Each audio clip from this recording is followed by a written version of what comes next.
Welcome in. Belly up, have a seat, and grab a drink as we talk some Wingman Fantasy Football.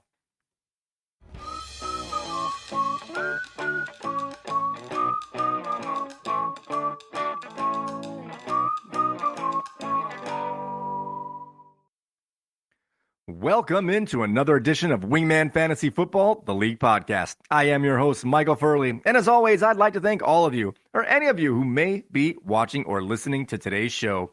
This is episode 74, a Week 13 preview. And before we get any further along, let's make sure that everybody is in the room. Wingmen assemble! All right, I want to start off by wishing you a wonderful Sunday morning. It is game day, people, and the playoff push is real. All right, this week we have a jammed-packed episode for you guys as we will set the slate for this weekend's primetime games. We will check in on the player news and practice reports, go over this week's matchups, check in on the activity of our waiver wire, see who is on top of the newest power rankings. We're going to dive into the mailbag, take a look at our playoff scenarios. Playoffs? Don't talk about playoffs. And I'm also going to mention a late season tip and trick for you guys. But before we do any of that, I would like to apologize for the erratic schedule this past week. As many of you may know, my real job is that of a UPS driver, and the hours, workload, and energy required with the time needed for my body to recover has gone way up during this time of year, and unfortunately, I did not have it in me to get an episode done for you guys on Friday morning. I sincerely apologize for that, and I thank you for your understanding. My goal is to keep up with our normal schedule, getting them out on Wednesday morning and Friday morning. But please understand that I cannot guarantee that at this time of year. So I appreciate your patience and understanding. All right, guys. Also, this episode is going to take the place of the Week 13 ins and outs, as we have as much news as we're going to get going into the inactives. You can always check out our website at wingmanentertainment.net/game day to get all the latest news, including our inactive lists and stuff like that, and news and player notes. So keep that in mind if you need any updated standings that weren't done. As I'm recording this at about 2 a.m, so most of the stuff's been already reported except for last minute changes. Okay. With that being said, let's see. All right, let's get into the news and notes heading into Week 13 here. All right, we have 6 teams on bye this week, and this is truly a bye-nado, as we have the Ravens, the Bills, the Bears, the Raiders, the Vikings, and the Giants are all off this week due to their bye weeks, which means many of our managers will be without some big-named players. There's not going to be any Lamar Jackson or Gus Edwards for the Ravens, no Josh Allen or Stephon Diggs for the Bills, no Justin Fields or DJ Moore for the Bears, no Josh Jacobs or Devontae Adams for the Raiders. TJ Hawkinson is not going to be available for the Vikings. And Saquon Barkley and the Penguin Tommy DeVito are also not going to be able to play this week due to the Giants' bye.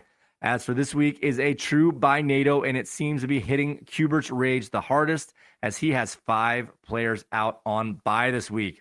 All right, let's check in on the schedule for our weekend's prime time games.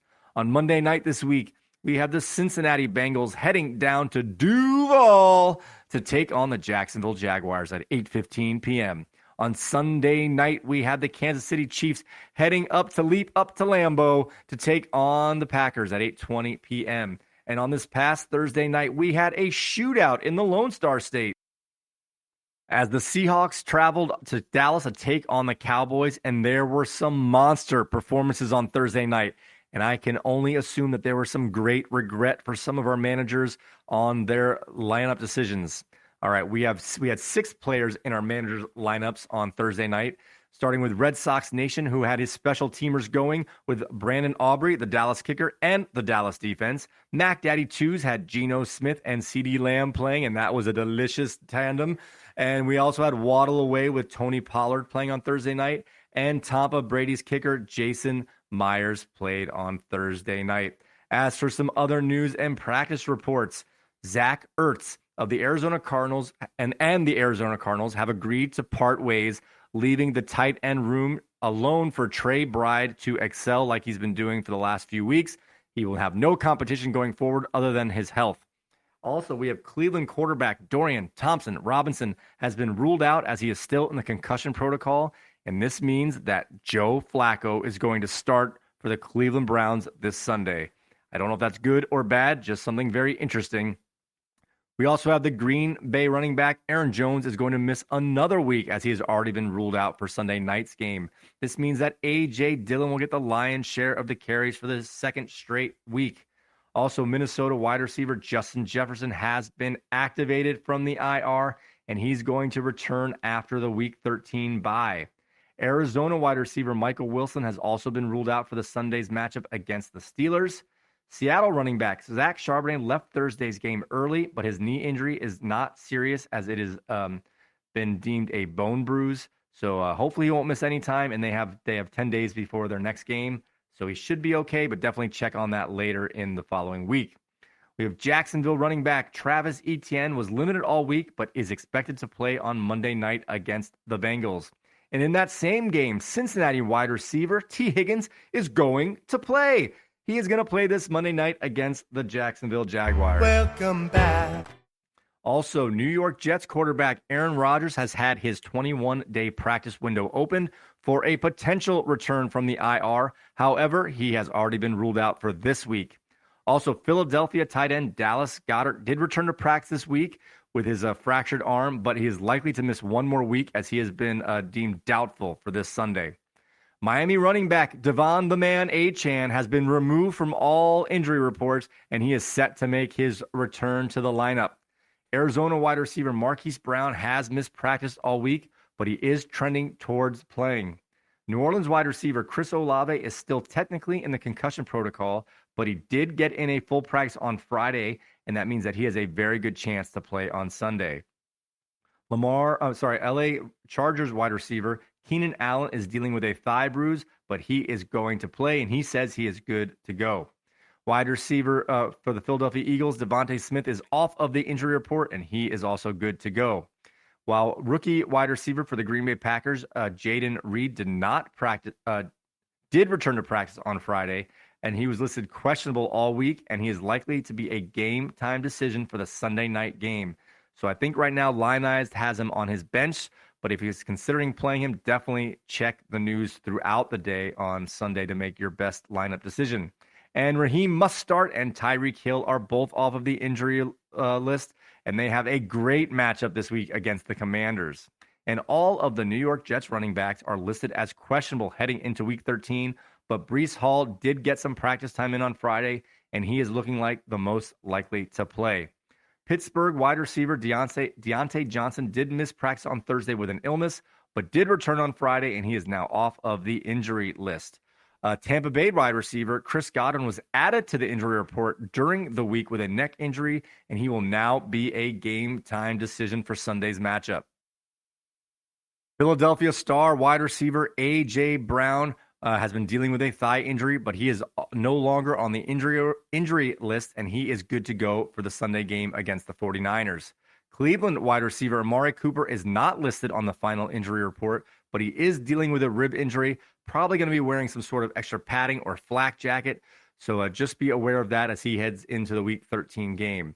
And despite limping through last week's game, LA Rams wide receiver Cooper Kupp has practiced all weekend full and has no injury designation heading into this Sunday's game. Now, Houston wide receiver Frank the Tank Dell. Once it hits your lips, it's so good. You know it.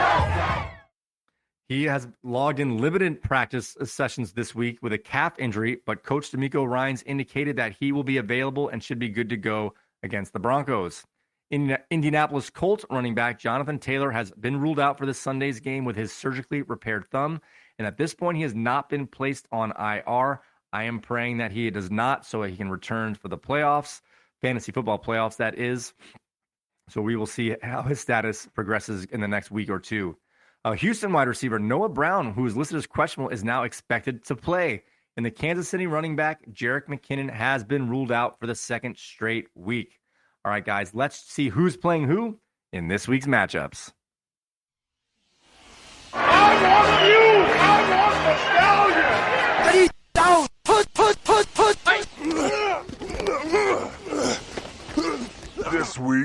matchup. All right. We're going to add a little context to these games this week as we have in our first matchup a huge game as our number 1 and number 2 seed are playing each other, and the winner of this game will control his destiny for the top seed. As we have 8-4, Amazing Spidey is playing against 8-4, Paul's Cubert Rage. And this is the context we are going to add. I'm going to give you some notes on both these teams in regards to their best and worst matchups for their fantasy players. So for Amazing Spidey, Derrick Henry has the best matchup in his lineup this week as Henry's playing against the Indianapolis Colts, and that is the 7th easiest defense against running backs. As for his worst matchup this week, his number 1 player, Christian McCaffrey, is up against the Philadelphia Eagles, and they are the toughest run defense against all fantasy running backs. As for Cubert's Rage matchups, Rachaad White has the best matchup for his team this week as they're going against the Carolina Panthers, and they are the 3rd best matchup for running backs. And his worst matchup in that same game is Mike Evans against Carolina Panthers, and they are the 5th most difficult matchup for wide receivers. On to our next game, 7-5, Jimerson's Red Sox Nation up against Reggie's Lions at 6-6. And Red Sox Nation's best matchup this week is Tyreek Hill up against the Commanders, and that is the 2nd easiest opponent for all wide receivers. While his worst matchup is Breece Hall up against the Atlanta Falcons, and that is the 2nd toughest matchup for running backs in terms of fantasy. As for Reggie's Lions, he has Brandon Ayuk playing against the Philadelphia Eagles, and that is the best matchup for receivers. So these two teams have the 1st and 2nd best matchups with their receivers in their lineups. As for Lions' worst matchup this week, arguably his best player, Amon-Ra St. Brown, is playing against the New Orleans Saints, and they are the 6th most difficult matchup for wide receivers. On to our next game, we have 6-6, Alex's They Took Our Jobs up against 2-10, Bernie's Team B. I'm Cuban B. Yes, Cuban B. Before I get into the strength of their matchups here, I believe I said in last episode that Bernie's Team B has lost 7 games in a row, and I'm pretty sure it is actually up to 8 games in a row. I just want to make that correction so we're as accurate as possible on this show. All right, as for some strong or weak matchups for Alex's They Took Our Jobs, his best matchup this week is Bijan Robinson up against the New York Jets, who are the 5th easiest matchup for running backs, while his worst matchup is Alvin Kamara up against the Detroit Lions, and that is the 3rd most difficult matchup for running backs. All right, now checking in on Bernie's Team B. His best matchup is Jalen Waddle up against the Washington Commanders, and like I said for Tyreek Hill, that is the 2nd easiest matchup for wide receivers. And his worst matchup is Baker Mayfield for the Tampa Bay Buccaneers up against the Carolina Panthers, and that is the 3rd most difficult matchup for quarterbacks. On to our next game here. We have Katie's King George at 7-5 up against Corey's Mac Daddy 2s at 5-7. And Katie's King George's best matchup is probably her worst player as Adam Thielen is playing against Tampa Bay, and that's the 4th easiest matchup for wide receivers, while her worst matchup is Garrett Wilson up against the Atlanta Falcons, and that is the 10th toughest matchup for wide receivers. As for Corey's Mac Daddy 2s, he has Deebo Samuel. Who? Deebo is playing against the Philadelphia Eagles, and that is the best matchup for our wide receivers. Also, his worst matchup this week in that same game is DeAndre Swift up against the San Francisco 49ers, and that is the 4th most difficult matchup for running backs. On to our last game of this week's slate, we have at 6-6, Nick's Waddle Away up against Ken's Tampa Brady at 5-7, and his best matchup this week for Nick's Waddle Away is Tua up against the Commanders, and that is the best matchup for quarterbacks. So he sat Dak Prescott for Tua because of this matchup, and let's hope that Tua comes through because Dak Prescott had an amazing game on Thursday night. This will be one of those I knew I did it right, or man, did I make a mistake picks. His worst matchup this week is one of his worst players, so kind of a good guy to have a bad matchup. Kareem Hunt is playing the Rams, and they are the 6th most difficult matchup for running backs. As for Tampa Brady here, his best matchup is Najee Harris playing against the Arizona Cardinals, and that is the 2nd best matchup for fantasy running backs. And his worst matchup is kicker Jason Myers, who played on Thursday night against Dallas, and that was the 2nd most difficult matchup for kickers. Myers had 5 points on Thursday night, so that's about what you would expect for that kind of tough matchup. All right, guys, let's check in on our waiver wire. In this week's waiver wire, we had 3 waiver claims this week with 0 NFL players receiving multiple bids. Our waiver wire has been getting very quiet over the last 2 to 3 weeks. And I don't know if people are just losing interest as the season gets further along, although all but one of our managers are still alive for the playoffs, or if it's just that there's really no good players out there. I haven't made a waiver claim myself the last 2 weeks. One, because I didn't like any of the players better than the ones I've had. And also, I've had questionable tagged players in my IR spot, meaning I couldn't make any moves. So this week, our waiver claims were Joshua Palmer went to Red Sox Nation for $8, and that was the only bid on Joshua Palmer. The Indianapolis defense went to Lions for $2, and that was also the only bid on the Colts defense. And Sam Laporta went to Team B for $0, and no one else made a bid on Sam Laporta. All right, guys, let's check in on our power rankings. I have the power!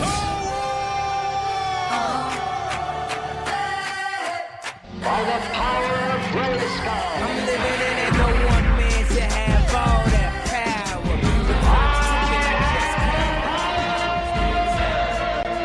Wingman Power Rankings. All right, guys, let's see the power rankings here. And we have no change from last week, as Amazing Spidey is still on top. They took our jobs in second. King George is the 3rd most powerful team, according to Yahoo, while Mac Daddy 2s is 4th. Lion Eyes is still holding steady at 5th, while Cubert's Rage is at 6th. Tampa Brady is at 7th. Team B is up to 8th. Red Sox Nation is still at 9th, and Waddle Away is at the bottom. Keep in mind, Red Sox Nation was at 9 last week, and he came up with the highest score of anyone last week. So you can take these with a grain of salt, but according to Yahoo, these teams had the highest projected score going forward. All right, guys, let's get into our mailbag this week. You've got mail. You've got mail. Oh, yes, wait a minute, Mr. Postman. Wingman Fantasy Football. Mr. Postman. Mailbag!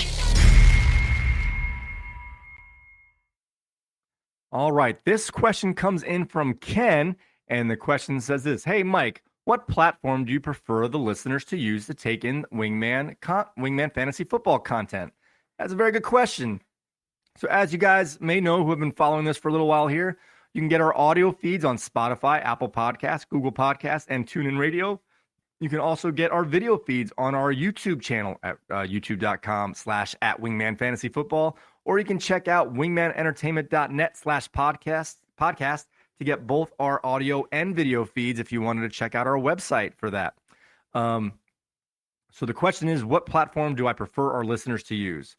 Overall, I don't have a true preference. This is a hobby for me, right? So I'm just trying to figure out how to do these things. I created my own RSS feeds, and I upload them to these servers or upload these to these sites on myself. I'm serving these things. So I'm just trying to see how to do it. And so far, they're working pretty good. YouTube, YouTube's been good at, because now I watch the videos on YouTube now instead of Wingman Entertainment. I generally listen to the audio feed on TuneIn Radio and or Spotify. So that's what I use. I guess if I truly had a preference, I would say YouTube, because I understand their analytics a little better. It shows me the views and the comments. It's just a little easier to understand from that end. But really, I'm just putting it out there for you guys and and trying to find where you're at. So if you have a Spotify, if you're a Spotify user, I try to get it there for you guys. I know some of our listeners are on Apple a lot or have Apple phones and stuff, and they use Apple Podcasts. So I want to put it where you are. So whatever you use is what I prefer. I use TuneIn Radio and YouTube for audio and video. And I guess for video, I prefer YouTube just because I like the analytics. But other than that, I don't really care. So thanks for the question, Ken. That's a very good question. Maybe I had to think about it a little bit. But again, I just want to get this out to you in the easiest place that you will be able to find it and enjoy our content. And I appreciate you guys who do watch and or listen. All right, now it is time to check in on some of our playoff scenarios here. Playoffs? Don't talk about it. Playoffs? All right, let's start in with the top of the leaderboard here. So Mike's Amazing Spidey is currently the division leader of the even division and the number 1 seed at the moment. His best case scenario is to hold on to that number 1 seed, and the way he can do it, there are 2 ways he can do it. If he wins out, he's the number 1 seed. Or if he wins one, he will need Paul to lose one, and then not have Paul outscore him by nearly 40 points, because right now Amazing Spidey has the point tiebreaker, but 40 points with 2 weeks to go is nothing. So he wins out, he's number 1 seed, or he needs Paul to lose at least one and not be outscored by 40 points, give or take. Amazing Spidey can also get the number 2 seed simply by winning one or Reggie losing one. So his magic number to take the number 2 seed is 1 game between him and Reggie. To get the number 3 seed and still hold on to a round 1 bye, but of course not win the division, would be if he loses both, he would need both Katie and Jimerson's Red Sox Nation to lose at least 1 game, and he can hold on to a first round bye.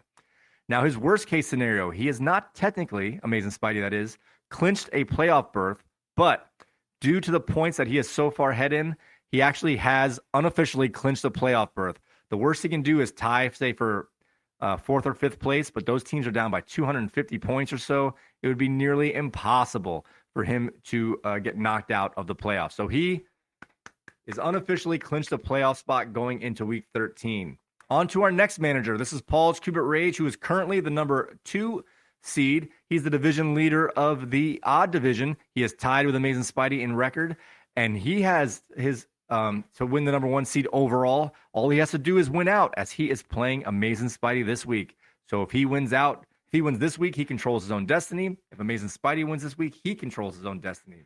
So for the number 1 seed, Paul's Cubit Rage just has to win out, and he's the number 1 seed. Or if he wins only one, Mike would need to lose one, and then he would have to outscore Mike's Amazing Spidey by 39.65 points or more. Now, to get the number 2 seed for Paul, he has clinched the tiebreaker in his division, as he's already done with his division games, and he is 3-1. So the only way he could lose the division is if he gets passed by in record. So for him to win the number 2 seed and win the odd division, all he has to do is win one more game. Or if he does lose both of his last 2 games, he would need both Jimerson's Red Sox Nation and Katie's King George to lose at least 1 game. So he's got a lot of ways to get the 2 seed. He's got a couple ways to get the 1 seed. Now, for him to get the 3rd seed, he can get there and he have a first round bye, even if he loses both of his last 2 games. But he would need Jimerson or Katie's King George to lose both their games. In his worst case scenario, the same as Amazing Spidey. He has not technically clinched a playoff spot, but due to his points and his tiebreakers, he has unofficially clinched a playoff spot. Congratulations to you too, Paul's Cubit Rage. Well done, sir. All right, on to our next manager. We have Jimerson's Red Sox Nation. His current position in the standings is 3rd. His best case scenario is to get the number 2 seed and win the payout for winning the odd division. He only has one way for that to occur. He would need to win his last 2 games, and Cubit Rage would have to lose his last 2 games, as there are no he cannot get it by tiebreaker. He has to pass him, and he's down by a game with 2 to go. As for winning a first round bye and securing the 3rd seed, Jimerson's Red Sox Nation can do this by winning one of his last 2 games, or having 2 of these 3 things occur. Alex, Nick, or Reggie losing 1, while both Corey and Ken losing 1. And then not being outscored by the points needed for them to pass him in tiebreakers. Now, Jimerson is not clinched a playoff spot. He can be eliminated from the playoffs. He will be eliminated if he loses his last 2 games. It's going to take a few things to happen altogether. If he loses his last 2 games, and Alex and Reggie wins their last 2 games, and Nick or Katie wins this week, because Nick and Katie play in the final week. So one of them is going to get that win in week 14. So if Alex wins both games, Reggie wins both games, and Nick or Katie win this week, while Red Sox Nation loses both games, he will be out of the playoffs. On to our next team, Katie's King George. She is currently in 4th, tied with the Red Sox Nation, way down in points, and she can get up to the 2nd seed still. She would need a lot of help, though. She would have to win her last 2 games. She would need Paul to lose his last 2 games, and she would need Jimerson's Red Sox Nation to lose at least one of his last 2 games. She can also still earn a first round bye and get that 3 seed. Just a reminder here that only the top 5 seeds make the playoffs. I don't know if I mentioned that this time around, just to keep that in mind. So right now, Katie can get up to the 3rd seed still and get a first round bye. And for that to happen, she would have to win her last 2 games, while Red Sox Nation loses one of his last 2 games. Or she can win one more game than Red Sox Nation going forward, while having Alex and Nick and Reggie all lose at least one game. All right. As for to just clinch a playoff berth, not worrying about buys, she would have to win one more game at least, while having two of Alex, Nick, and Reggie lose at least one game. So if she wins just one game, she still will need help. She will need two of those players tied for the last spot to lose one game. Now, she too can also be eliminated. She has not clinched a playoff spot. She will be out of the playoffs if she loses her last two games and two of the following occur. If Alex wins one, Nick wins one, Reggie wins one, Corey wins two, and Ken wins two. If two of those five things happen and she loses both her games, she will be out. Now, the good thing is she can take one of those off the list, as Corey and Ken play each other in week 14. So both of them can't win two, but one of them can. So let's just take one of those off. So she will be out if she loses twice and she has two of these four things happen. Alex wins one, Nick wins one, Reggie wins one, or Corey wins two. All right. Also, now for Alex's team, who's currently in fifth place, but he has tied with three other teams for that fifth spot and final playoff spot. He can get as high as the third seed and get a playoff round bye. By doing that, he would need to win his last two games. He's going to need a lot of things to happen at the same time. He needs to win his last two. He needs Jimerson's Red Sox Nation to lose his last two. He's going to need Katie to lose at least one, and Nick to lose at least one, and lose at least one, and not be outscored by Katie by 43.49 points. Now, in order for him to clinch a playoff berth, there's too many scenarios to get into here, and I'm going to explain a little bit here, as he can still make the playoffs even if he loses his last two games, and he can also be eliminated from the playoffs even if he wins his last two games. So there are too many scenarios to kind of play with there, but what I will do is that I will tell you how he can be eliminated. Alex's They Took Our Jobs can be eliminated if he loses one of his last two games and either Nick or Reggie wins out. So if he loses one and Nick or Reggie wins out, he will be eliminated. He will also be eliminated if he loses out and Nick or Reggie wins one game, or Corey wins two, or Ken wins two.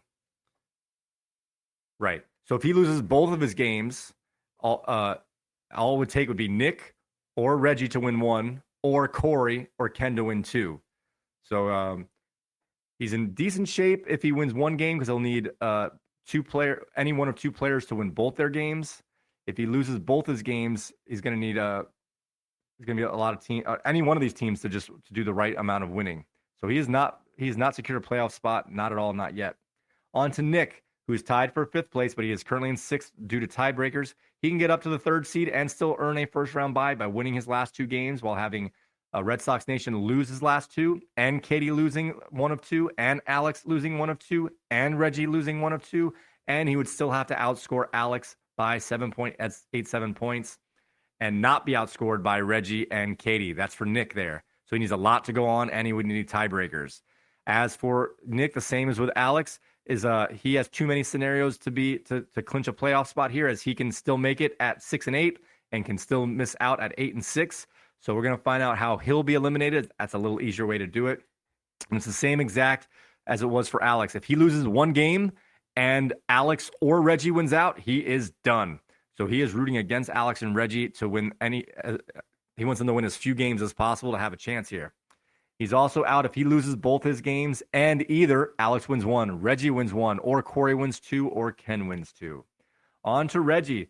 He's also tied for that fifth spot, but he is in seventh due to point tiebreaker, and he is very similar to the previous two managers, except that he can still win a division.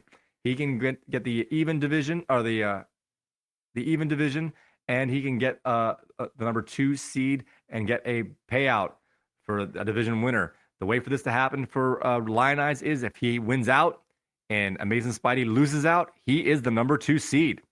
So he can go as high as number 2, or he can also be out of the playoffs. He will have the division tiebreaker against Mike's Amazing Spidey if that occurs, the 2 wins versus 2 losses. As in that case, he would beat Amazing Spidey, and Reggie would be 4-0, while Amazing Spidey would be 2-2 as for division record. Reggie can also still get the number 3 seed to earn a first round bye. They would take a lot of things to happen at the same time. He would need to win out. He would need the Red Sox Nation to lose out. Plus, he would also need Katie to lose at least one, Alex to lose at least one, and Nick to lose at least one. And then he would have to outscore Alex and Nick by the appropriate scores and not be outscored by Katie. As for playoff berths, his are similar to Nick and Nick and Alex. As there's too many scenarios, as he can make it at 6 and 8 and be eliminated at 8 and 6. But we'll show the easy ways for him to be eliminated. If he loses one of his last 2 games and either Alex or Nick wins out, he is done. If he loses his last 2 games and if Alex or Nick wins 1 or Corey or Ken wins 2, he is also done. On to our next group of players. We have Corey, who's at 8th place at 5 and 7. He is not eliminated yet. He's not eliminated. I don't want to say yet. As he can get a playoff berth, he can't get to the 3rd seed. But to get in the playoffs, he has to win out to even have a chance. So if he wins his last 2 games, and he needs a lot of things to happen at the same time.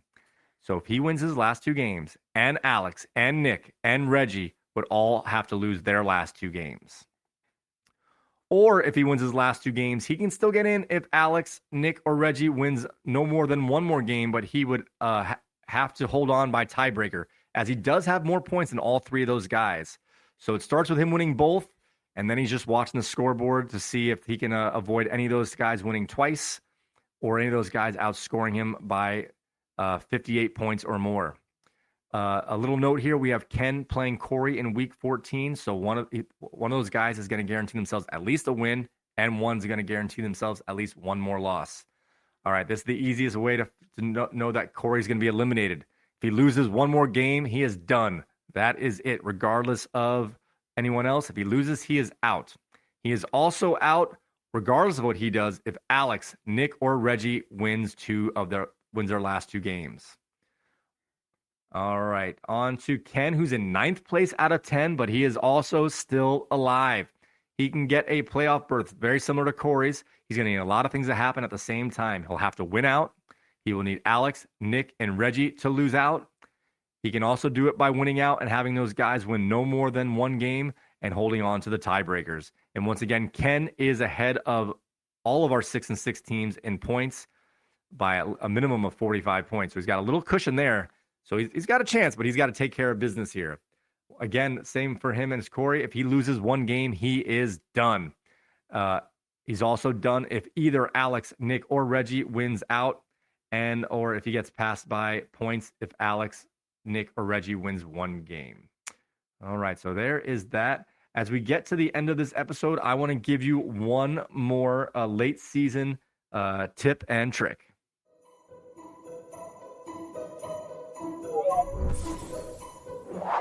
Tips and tricks. Or quirks for jerks. All right, we mentioned this a little bit before. This is how to take advantage of our IR rules. As like I said, if you use the IR, you open up a unicorn bench spot. And here's the way you can actually get the most out of it. As we are now towards the end of the year, and there's only 2 teams left on bye after this week, and that's Arizona and Washington. So here's the tip. I don't know if I'm going to do it because I like my kickers and defense. But if you know you're locked in, for example, with 1 defense and 1 kicker that you're going to ride out the rest of the season with, what I would do or consider doing is picking up a kicker who is on IR, putting him in your IR, and now you can get an extra running back, wide receiver, or quarterback to play through the playoffs or even the last game or 2 of the regular season. So if you know that if you have a garbage defense or a garbage kicker that you're really never going to play or unlikely to play, go ahead and drop it and pick up a kicker who is either has an NA next to their name or on the IR. You can find them. I haven't looked personally this time, but I've done that before in the past. You can find them and put them on your IR spot and open up that unicorn bench spot for extra hoarding, extra insurance, all that good stuff. It's playoff time. You got to find the best ways to manage your roster for maximum flexibility and or blocking of your opponents. So that is a big time tip or trick that I'm giving you that I could have kept for myself.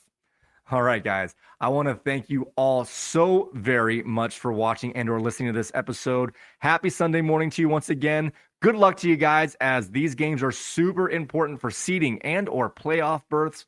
Don't forget, you can find us on Spotify, Apple Podcasts, TuneIn Radio, and Google Podcasts for our audio feeds. And of course, you can get our video feeds at our YouTube channel at youtube.com/@wingmanfantasyfootball. Also at wingmanentertainment.net/podcasts.